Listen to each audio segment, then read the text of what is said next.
there's a new song for us here at PNTC, and you're welcome. I don't think you can help but join in. It's too much fun. It's in your books under the T, this joy.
Welcome to Pasadena New Thought Center. All of you, I think, know that my name is Hoberly, and it's so nice to see everyone here today. So, we're going to start with our circle of love. If you want to, no? No? Okay. I saw a face that made me think, am I doing this wrong? But there's no wrong, right? We just go as we go. Okay. Warm up your hands, get the energy flowing. I like to do a few extra things to get more energy flowing. You know what, I've got the wrong form here, and it doesn't tell me all the secret things I'm supposed to say. So, let's put our hands out and get that energy flowing.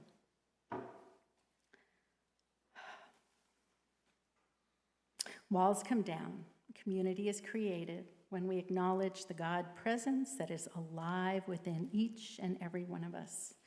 So for this moment, as we raise our palms toward one another, we're creating this circle of love.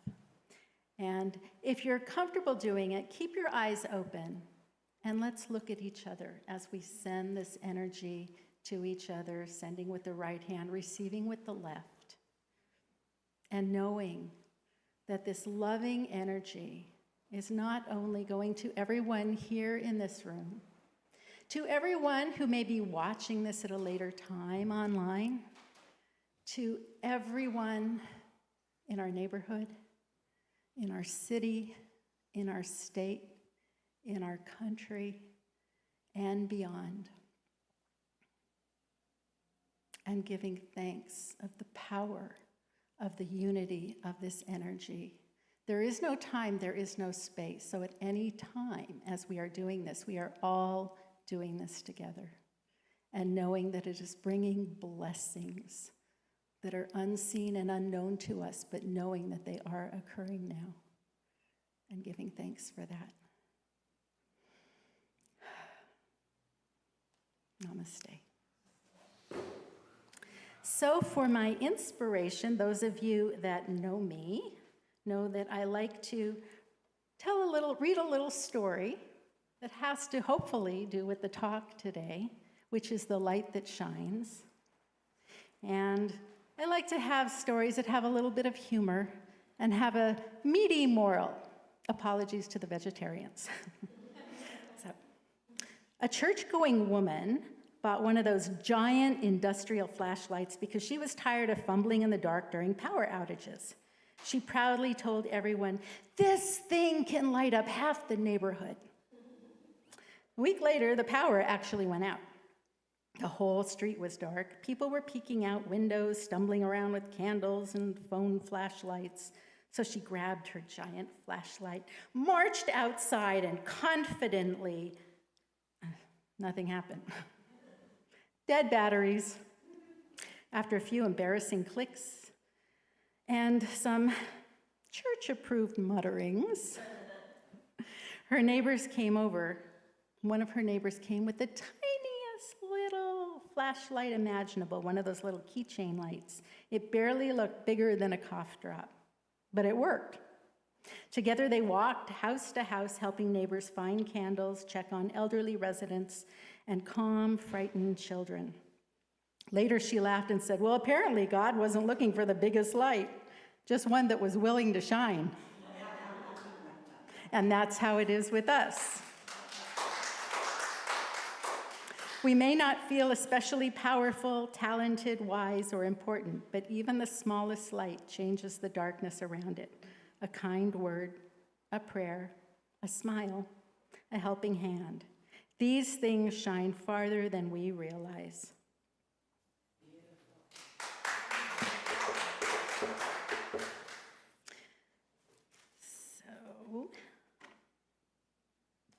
If you have not already silenced your devices, it would be a good idea to do that, because once some people hear music, they just start dancing, and we don't need that happening here.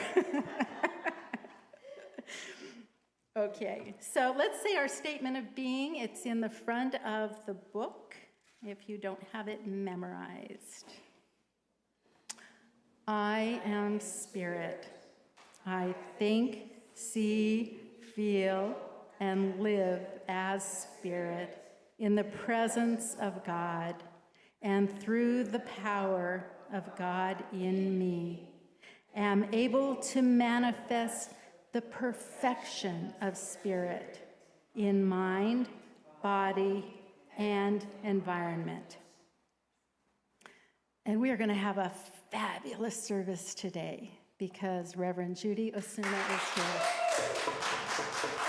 So grateful to have you back. So she's a staff minister with Centers of Spiritual Living in Palm Springs. She's traveled internationally working for Tony Robbins' Unleash the Power Within seminars. She's traveled to India attending meetings with the Dalai Lama and to Egypt with the Interfaith Council. She taught meditation. She's led support groups and workshops at Federal Correction Institute, Terminal Island Men's Prison. And she's the author of the book, You Do Not Have to Be Behind Bars to Be in Prison, and Your Key to Freedom. So her talk today is The Light That Shines, and she's going to start with the meditation. Yeah.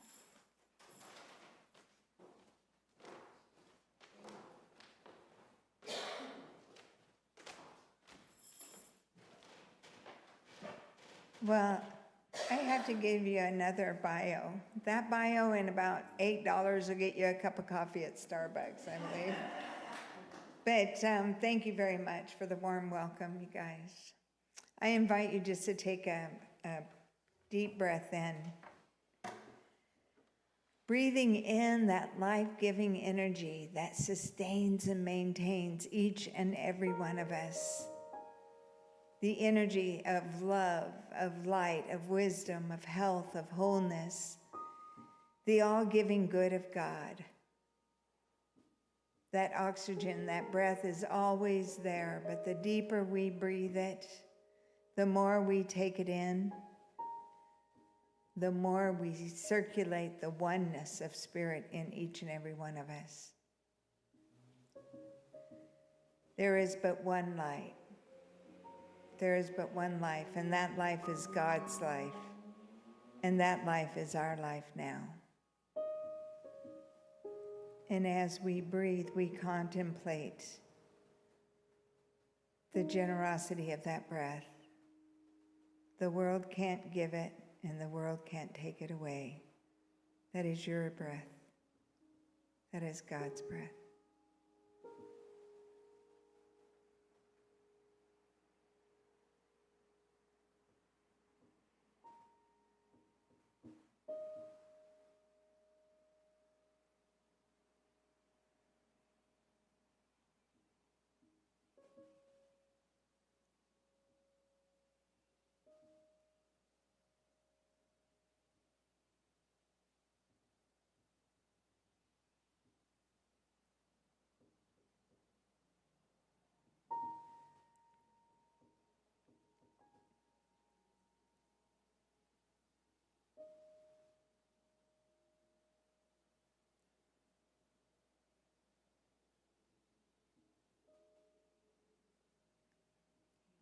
Deep breath in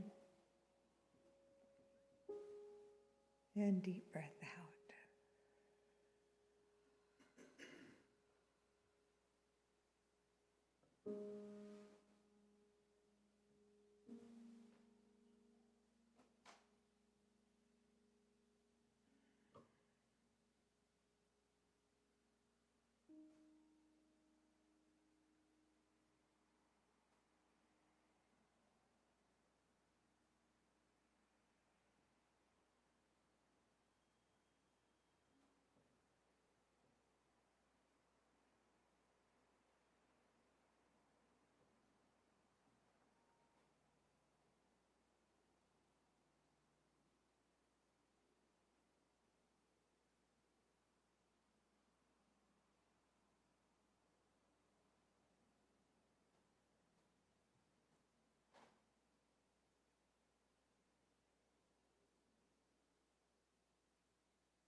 Keeping yourself centered on the breath, just breathe in and let go.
Taking a deep breath in, bringing our awareness back to this room, knowing that by virtue of our breath, we have turned on our light, that we are ready to celebrate and shine today and every day, allowing the breath of God to circulate in and through our mind, our body, every cell, organ, and function, that we are celebrating the life and the love of God expressed in ourselves and collectively, each one of us.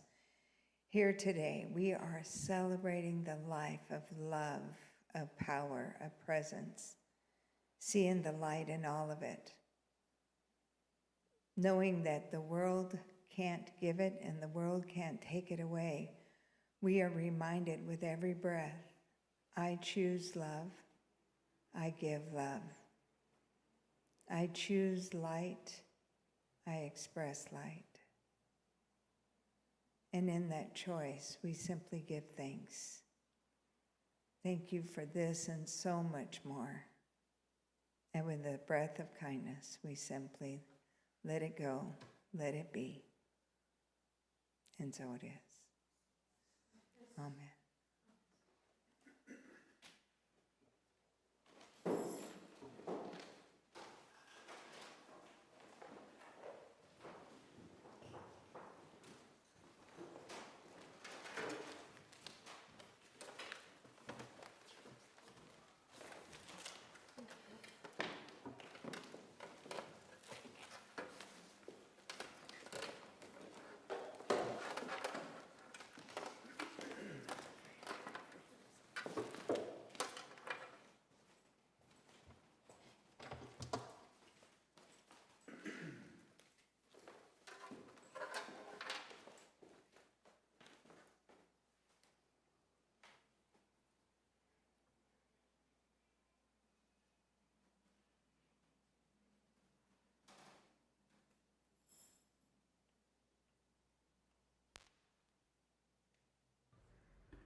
Well, I have to be honest with you guys. You've already done my talk. I have a flashlight story. I have the light shine stories. You know, it's amazing, the one mind, the one power, the presence. That time and distance doesn't separate us. If it's known anywhere, it's known everywhere. And the beauty of that is that we all get to be happy, joyous, and bright lights. We are the light that shines. And each of you, I'm sure, have heard the analogy of the light bulbs. You know, you can be a 60 watt, you can be a 100 watt, you can be a light that lights up the whole street, or you could be a dim light. It's up to you. The power is there for you to use. How you use it is up to you. You can adjust it accordingly. You don't have to be so bright that you're lighting the whole city all the time. You have all those different shades and modes that you can go to. But the whole thing about the light, you gotta plug in. You gotta be, you understand and know. I like to say that all I am is God. I know that, but I'm not all God is. But all I am is God. And to make that awareness and to develop the spiritual habits to be able to bring the light wherever I go is amazing. And that's true for me, true for each one of us. The other thing, I have to be honest. The other day, I thought I lost my cell phone. So I was looking for it everywhere, and it was dark. And I had the light out on the cell phone on as I was looking for my cell phone. I had what I was looking for all the time. It was never lost. I simply forgot. And we all do that. We get so busy with the doingness of the day, we forget about the beingness of the truth of who we are. And it is ours by nature. The minute that we are brought to life, when the sperm and the egg, the electronic or the electrical pulses of life start, and we start to shine even in embryo. We are electrical impulses. And we don't have to create that. It creates itself as us. It's our job to shine it. It's our job to be the light. And some of us are a little bit intimidated by our light, so we always dress ourselves with beautiful lampshades, and we decorate ourselves for the person or position we think we are. And those are conditions. It's not the identity of who you are. It's just how you choose to play on this earthly plane. Does that make sense? There I go again. My son just goes, "They know, Mom." Okay, you can feel the different feelings. You can feel different feelings. Like this week has been a little bit tough for myself and a couple of my friends. And there's been seeming disappointment and seeming loss. And we experience those things and honor those things with the appropriate feelings. We go ahead and we allow ourselves to have that moment. But we do not get lost in those feelings, because the feelings are the conditions that go with the moment. The truth of who we are is the light that's ever shining forth. And I love the phrase, God creates, but is never consumed by its creation. So we also create, we experience, and we have the option not to be consumed by our experience in the feelings that we have. We have the reset button that I call my breath, that I take in and I realign myself with my purpose and passion. And this took some conditioning, you know, it didn't happen overnight. I was quite unaware for, I don't know, the first 40 years of my life or something like that. But when I started going to classes and I started reading books and I started doing studies in different religions and different theologies, I'm discovering, hey, I've got a choice here. That yes, this can be uncomfortable, but this too shall pass. Yes, this may be amazing, but this too shall pass. That everything has a time to come and go. It's a beautiful thing to be able to be born beautiful, to live in that beauty. And then, you guys know who Marianne Williamson is? She says it's easy to love a newborn baby. It hasn't said anything yet. Right? So we all have that option of being born beautiful. But to live beautifully takes a practice. It takes conscious awareness and choice until it just becomes your second nature. And then it's beauty all the way in everything as everything. It's an inside job. Everything on the outside of us is evidence of something that's already happened. Everything that you look at, everything you can see in this room, was once an idea that someone brought into form. So we always have the ability to look at this and we can determine what we want to make it mean, but it's different for each one of us. And we have that option to choose. I choose to have a beautiful life, even though.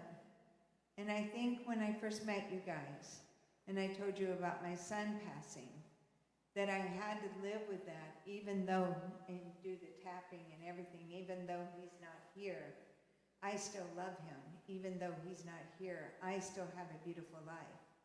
And it takes work, it takes effort to get over the difficulties. But it's a beautiful thing because you condition your spiritual habits. You retrain your nervous system to look for the good. Didn't we all get caught up in the news magazines of the day of being reminded how silly and how unusual and how bad things are? And we literally had to turn it off and turn away to choose, hey, wait, my life is still good outside of this TV, outside of this, what is it called, a blog or whatever, outside of what goes on the internet. We still can turn it off, turn away, and turn toward that which is beautiful, that gives us energy. And you can feel. Notice what you're noticing is what you're looking at, what you're involved in, making you feel expanded or contracted. Because your body will give you clues if this is good for you or not. And you want to be able to stay in that which feels good. You're never going to be able to get away from occasional pain. You will always have that. The world will see to that. But you still have choice not to live there, not even to throw up a tent. Yes, this is happening, but I'm choosing the beauty of life. Because even in the pain, there's light. And I've lived through it, so I don't know what you're going through, and I'm terribly sorry that you had to go through it, or you're going through it. However, I know that there's still the love of God in and through all things, or the universe, or spirit, or creative force, whatever the word is for you.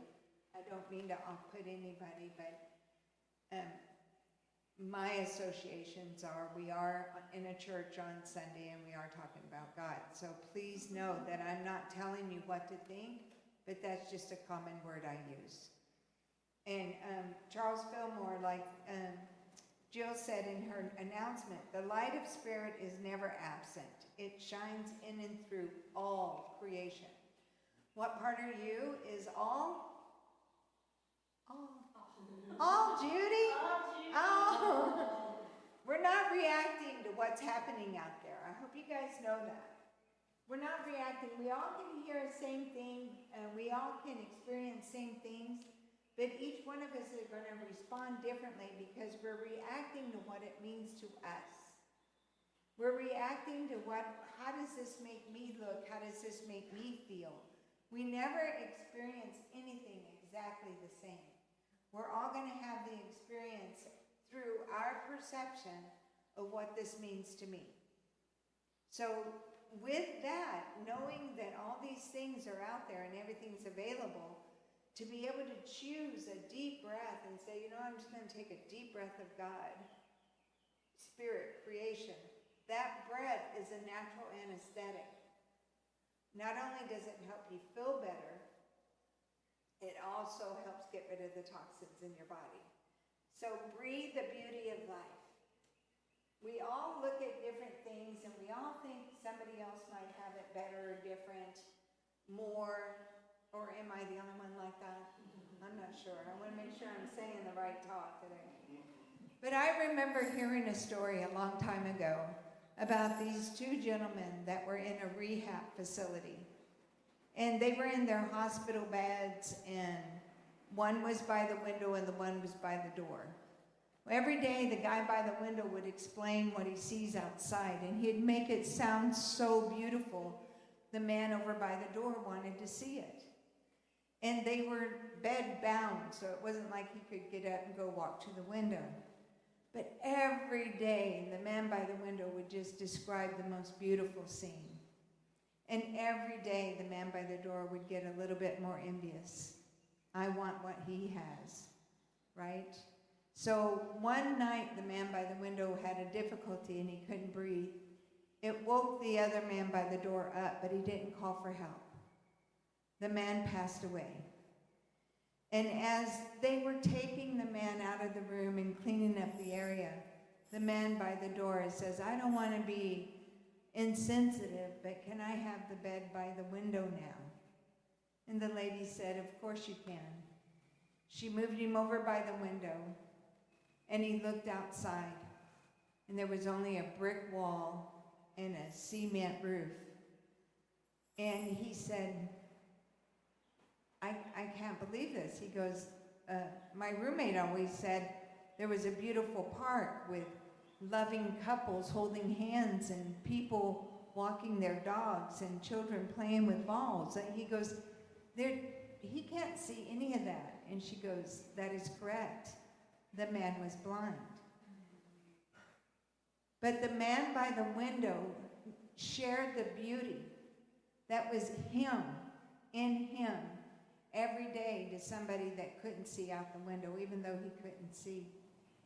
We can have the choices of that. We have to be careful. Well, I sound like a mom now. We're given the choice to either be like the man by the window and describe life in the most beautiful way, or be like the man over by the door and be a little bit envious of what he thinks other people have. I know that none of us are like that. But we have a choice right here, right now. We don't lose our light. We just forget every now and then. Faith has to be a conscious choice that becomes a conditioned response. And we get to grow up, and then we get to choose how we want to live. Choose in the consciousness of love and light. And here's my flashlight story. From that one mind, one power, is that this person was hearing all these things about all these possible things that could happen in the world. So we went and got that earthquake preparedness, the flood stuff, everything. He was prepared. And he got the flashlight one night when there was an outage. And he had the flashlight. And he was flashing over by the side wall, up on the roof, way out in front of him, behind him, everywhere. He said he shined his light everywhere except for where he was at. What's in front of me? What do I have immediately around me? And how many times do we do that? That's not just with a flashlight. We do it with our own light. We're looking at everything else except for being present where we are, seeing what was available right here, right now. Because all of it is available at every point in place, in everything, as everything. Life is like a mirror and reflects back to the thinker what he thinks into it. So what we're looking at, we're looking with. And I also know that everything happens twice. everything. Once in our mind, and then we create it. Or once in our feelings, and then we take action. But everything happens twice. I was just letting the motorcycle go by. Everything happens twice. So we want to be able to look at things and go, okay, if I act, if I do, if I say what's on my mind, is this going to be the best representation of me? Is it going to make me feel better or bitter? And every point, we just take a breath and choose. I'm going to let this light of mine shine. I am going to let this be the opportunity that it defines me in such a way, and knowing that the hand of the creative force of the universe is on it because it's too big for just me. I know that I am source supplied, nurtured, and lifted in and through the power and presence of the creative power of the universe.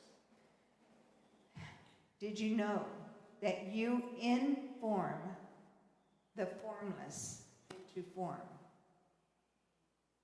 We inform the formless into form. So we're speaking into the creative power. And words have meanings, and meanings have feelings. And the more that you can align yourself with the feeling tone of good, of positive expectation, the more likely it's going to come back to you, because it's a reciprocal universe. What we put out, we get back. What we expect, we receive. We can only find what we're looking for. I've got bumper stickers for sale at the back of the church.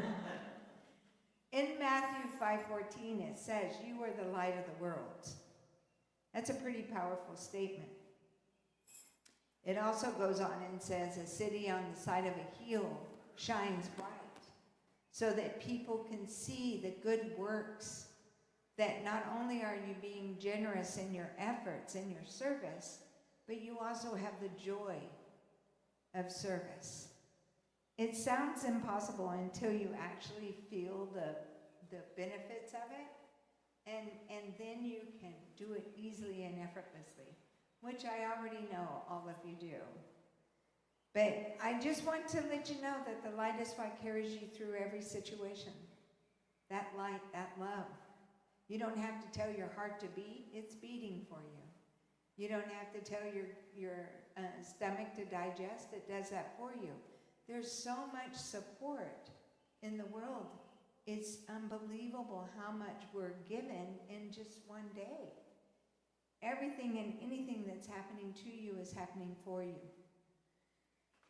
There may be moments when we don't see the light, but there is never a moment when the light isn't present. And I think it's important to remember that, because if you walk into a room and you've got just one little bitty candle, one little bitty flashlight, you've changed the darkness with the light. That's who we are. And the spiritual life is your light of remembrance. It's not attainment. There's some quote in a book I think I read that what could I do to add 1 ounce to what is already being made whole, complete, and perfect? We can participate in our efforts to develop a skill. In fact, Stephen Covey says if you give anything 15 to 20 minutes a day for 1 year, you would be a proficient in it, so much so that you can train and teach. And it only takes 15 minutes a day, 20 minutes a day, every day, but I think I can squeeze out 15 minutes here and there. And it just know that if you want something to change, it doesn't take that much. A choice and an effort. So, you remember that good old song Ricky Byers-Beckwith sang? I release and I let go. I let the Spirit live my life. No more struggle, no more strife. That's what we're talking about. So simple, so easy. And when you're feeling it, when your physiology is feeling bad, when you change your physiology, you change your possibilities. So show me, how would somebody sit if they were sad? Anybody, just move into that. Just if they were sad, disgusted, dejected, anything like that. Everybody knew what to do. Now show me how you said if you were confident and happy and the light of the world. Yeah. So when you change your physiology, you change the way you feel. When you change the way you feel, you can see different possibilities. And we want that for ourselves and others. We're literally retraining our nervous system so that we look for the good of God in all of it. And then I'm going to leave you with this quote, because time flies when you give me a microphone. I don't know how that happens. But you are the owner that all you perceive, the owner of all that you perceive. But you can't perceive apart from your vibration. Your vibration is set. Feel your way, little by little, into a greater sense of abundance of life, of opportunities, of gifts, of joy. By looking for the treasure that the universe is offering you on a day-by-day basis. Attune yourself to the vibration that, you know what, I don't care what anybody else says. My life is good. I claim it right here for myself and for each one of you. That today is the day that treasures are unfolded and shared and gifted generously. And I want to leave you with this. And I share this with my clients. I ask them, or I tell them, that I love you, I appreciate you, I thank God for you. I love you, I appreciate you, I thank God for you. There's only one of us here, right? Expressed in many different forms, but the one power, the one presence is the life-giving force. So today when you go home, look in the mirror. Look in those beautiful eyes of yours. I love you. I appreciate you. I thank God for you. And so it is.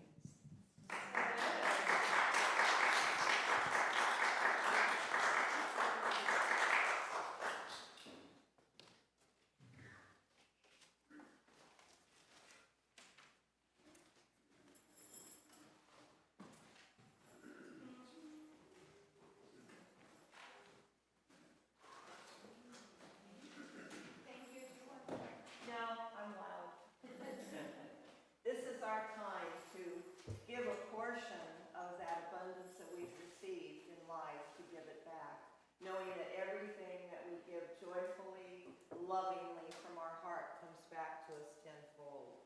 If you have your gift, hold it between your hands, the hand of giving, the hand of receiving. If you've already placed it in the basket, please raise your hands to bless the offering as we say together. Divine love, through me, blesses and multiplies all that I have, all that I give, all that I receive, and all that I am. And that was the joyful part.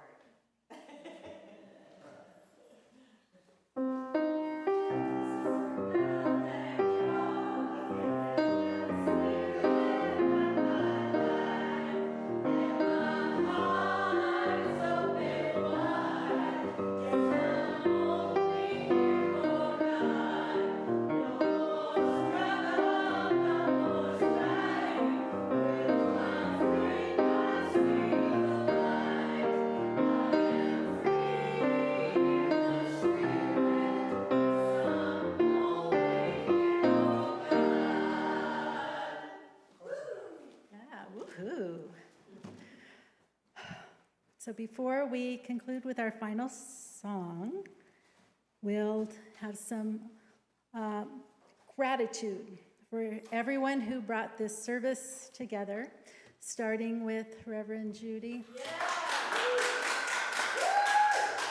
Brilliant talk. We did not do your work for you. Yeah. And you are such a light to us. Thank you so much. So many takeaways in that. I love it. Love it. Yeah. And thank you to Tom for always bringing the most appropriate music to this service. And thank you to the choir for bringing that music to life here. And thank you to everyone here that has attended. Thank you to Jeff for running the recording here, to Marianne and Barbara and Regina and whoever helps in the kitchen, for Regina who is working in the office so much, for the board, for the flowers, Regina, who also did the flowers today, the beautiful flowers. And Barbara for keeping the place clean and tidy, and all the work that everyone has done here to make this place special. And for announcements, there is a play that is going to happen here, Dr. Freud, I presume. That's the title, Dr. Freud, I presume. And that's going to be June 4th, 5th, and 6th. There are tickets available. So I'm going to be attending Sunday at 2 on the 6th. So if anyone wants to join me here and being an audience member, talk to me or talk to Jill about tickets. It's going to be Friday, Saturday night, and then Saturday, Sunday matinees. So, yeah. Any other announcements that anyone has to share? Okay, we're going to have a benediction and then our final song.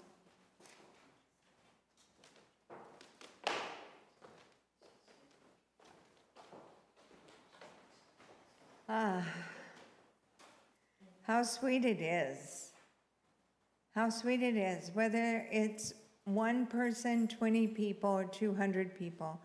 The love fills the room. How sweet it is to sense and feel the love of God in this place, right here, right now. The energy and the essence, the vibration, the thriving goodness, the ever-givingness of God. I know that it's ever present in our lives as we go forth and celebrate our lives, looking for the good, giving thanks for our body, for carrying us through so much every day of our lives, thanking our surroundings for the comfort that it brings, for thanking our friends, surprising people that we haven't talked to in a while. I thought about you, I love you, and I just wanted you to know that. I just give thanks at every point and place. And do it in such a way that you cannot not do it. Allow yourself just to have too much. Prove me in this, O Lord. How much is too much? Bless me. Bless this place, everyone in it. And I just love that I of myself do nothing. It is the Spirit of God within us that does the work. And with a breath of kindness and love for the spoken word, I simply release it and let it be. And so it is. Amen. Thank you very much.